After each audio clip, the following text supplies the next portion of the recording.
এখন পর্যন্ত বেসরকারি ফলাফলে ইতিহাস সৃষ্টি করে নিরঙ্কুশ জয়ের পথে বিজেপির পদ্মফুল, মলিন তৃণমূলের জোড়াফুল। 2011 সালে পশ্চিমবঙ্গের ক্ষমতায় বসে ইতিহাস গড়েছিল মমতা বন্দ্যোপাধ্যায়ের তৃণমূল কংগ্রেস। অবশেষে অবসানের পথে দীর্ঘ 15 বছরের এই শাসন।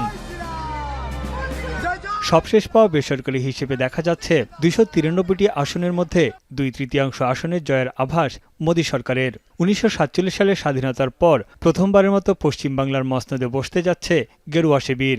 দলের এমন সাফল্যের নেতাকর্মীদের অবদানকে সাধুবাদ জানিয়ে টুইট করে মোদী বলেন, বাংলায় পদ্ম ফুটেছে। আসাম ও পশ্চিমবঙ্গে বিজেপির নিরঙ্কুশ জয়ের ইঙ্গিত মিলতেই নয়াদিল্লিতে বিজেপির কেন্দ্রীয় সদর দপ্তরে বক্তব্য রাখেন প্রধানমন্ত্রী নরেন্দ্র মোদী। বলেন, আজ থেকে বাংলা ভয়মুক্ত হল। ब्रह्मपुत्र का भी हम पर बहुत आशीर्वाद रहा है। मां कामाख्या का आशीर्वाद रहा है। असम की जनता ने लगातार तीसरी बार बीजेपी एनडीए पर भरोसा किया है। ক্ষমতার পালাবদলের উত্তাপ এরই মধ্যে ছড়িয়েছে পশ্চিমবঙ্গের বিভিন্ন প্রান্তে। ভোট গণনার মধ্যেই বিজেপি সমর্থকদের বিরুদ্ধে তৃণমূলের এক প্রার্থী ও কর্মীদের মারধরের অভিযোগ উঠেছে। আগুন দেওয়া হয়েছে আসানসোলের তৃণমূলের কার্যালয়ে। এমনকি গণনা কেন্দ্রে পরিদর্শনে আসা মমতা বন্দ্যোপাধ্যায়কে উদ্দেশ্য করে চোর চোর স্লোগান দিয়েছে গেরুয়া শিবিরের কর্মীরা। বেশ কিছু গণনা কেন্দ্রের বাইরেও তৃণমূল বিজেপি সমর্থকদের মধ্যে ব্যাপক সংঘর্ষ হয়।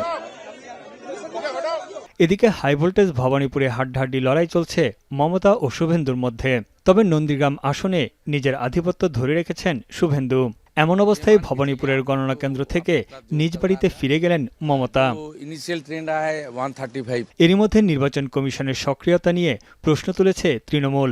রাজ্যের বেশ কয়েকজন আমলা এবং পুলিশ আধিকারিককে অপসারণ করে প্রতিবাদ জানিয়ে মুখ্য নির্বাচন কমিশনারকে চিঠি দিয়েছেন মমতা। তার অভিযোগ, রাজ্য সরকারের সঙ্গে আগাম কোনো আলোচনা না করেই বিজেপির মদদে আধিকারিকদের বদলি করা হচ্ছে।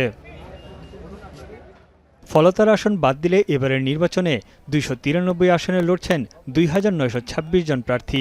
সরকার গঠন করতে প্রয়োজন ন্যূনতম 148 আসন। ব্যাপক কর্মসংস্থান, সামাজিক সুরক্ষা, হিন্দুত্ববাদের প্রতিশ্রুতিতে ভোট দিয়েছে পশ্চিমবঙ্গের 90% বেশি মানুষ। তানভীর জনি, এখন বিশ্ব।